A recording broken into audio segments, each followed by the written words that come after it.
Back in March 2022, Bryan Kohberger was living at his parents' home in Pennsylvania, his home state.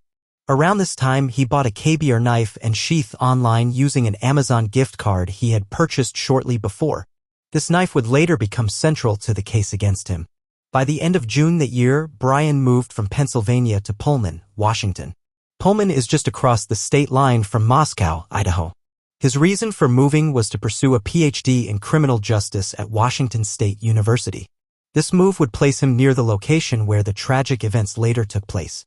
The state's evidence shows Bryan's phone started connecting to a cell tower near 1122 King Road in Moscow, Idaho from July 9, 2022. This is important because the area is dense with mostly college students, and Bryan's phone appeared in this area late at night on multiple occasions. Although there was no proof he met the residents, his phone presence is a key detail. This period shows Bryan's transition from his home state to the area near the crime scene. His online purchase of the Kohberger knife, followed by his move close to Moscow, Idaho, marks the beginning of the timeline that led to the murders. The state argues these details are essential to understanding the chain of events that would unfold later that year. Starting July 9, 2022, Bryan Kohberger's phone began connecting to a cell tower that covers the area around 1122 King Road in Moscow, Idaho. This location is important because it's where the murders later occurred. The tower serves a neighborhood filled mostly with college students, and Bryan's phone was detected connecting there during late night and early morning hours from about 10 p.m. to 4 a.m. on roughly 23 separate occasions between July and early November. While there is no direct proof that Bryan had contact with the people living at 1122 King Road, the phone records place him near the crime scene multiple times, which suggests he was familiar with the area. This repeated presence raises serious questions about his intentions. On August 22, 2022, law enforcement stopped Bryan's car, a white 2015 Hyundai Elantra with Pennsylvania plates, on Moscow Pullman Road late at night. During the traffic stop, Deputy Darren Duke collected Bryan's personal information, including his phone number and his apartment address in Pullman.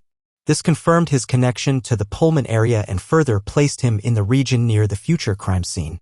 In the early hours of November 13, 2022, Bryan's phone left his Pullman apartment and was turned off around 2:54 a.m.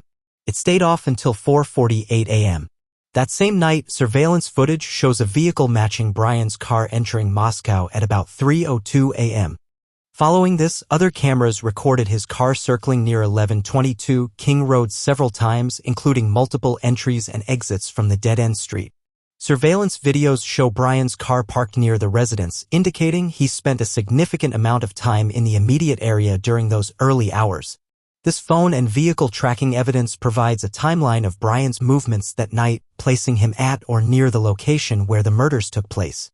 These facts form a strong part of the state's case, showing how Bryan's phone and car data link him to the crime scene before, during, and after the murders. This evidence helped investigators establish a timeline and build a picture of his involvement. In the early hours of November 13, 2022, Bryan Kohberger's actions turned deadly. Surveillance and phone data showed that after leaving his Pullman apartment, Bryan's car entered Moscow, Idaho around 3:02 a.m. His vehicle then circled near the 1122 King Road residence multiple times. This location was where the murders occurred later that morning. Bryan parked his car near the back of the house, close to the kitchen sliding door. It's believed he entered the residence through this door, which faces the area where his car was parked. Once inside, Bryan went up to the third floor of the home. The first victims were Madison Mogen and Kaylee Goncalves. Bryan used the Kohberger knife he had purchased months earlier to kill them. The sheath of this knife was later found at the crime scene, tested by forensic experts. The Idaho State Police Forensic Lab found single-source male DNA on the snap of the sheath, matching Bryan, as well as the blood of both Madison and Kaylee. While on the third floor, Bryan encountered Xana Kernodle, who was still awake and had just taken a DoorDash order. Her room was on the second floor, west side of the house. As Bryan left the third floor, he came across Xana and killed her with a large knife. Ethan Chapin, Xana's boyfriend, was asleep in their bedroom when Bryan attacked and killed him with a large fixed blade. All victims suffered multiple wounds, and forensic evidence confirmed the brutality of the crime. Notably, there was no sexual assault on any of the victims, which the state made clear to prevent speculation. 2 other roommates were asleep during the attack. One of them woke up and briefly saw Bryan leaving the house, dressed in black with a black balaclava, holding some kind of container. He exited through the kitchen's sliding door. Surveillance cameras caught another vehicle, Finn's car from next door, speeding away shortly after the murders. Bryan then fled south of Moscow, taking back roads to avoid highway cameras. His phone remained off during this escape but was turned back on around 4:48 a.m. south of Moscow.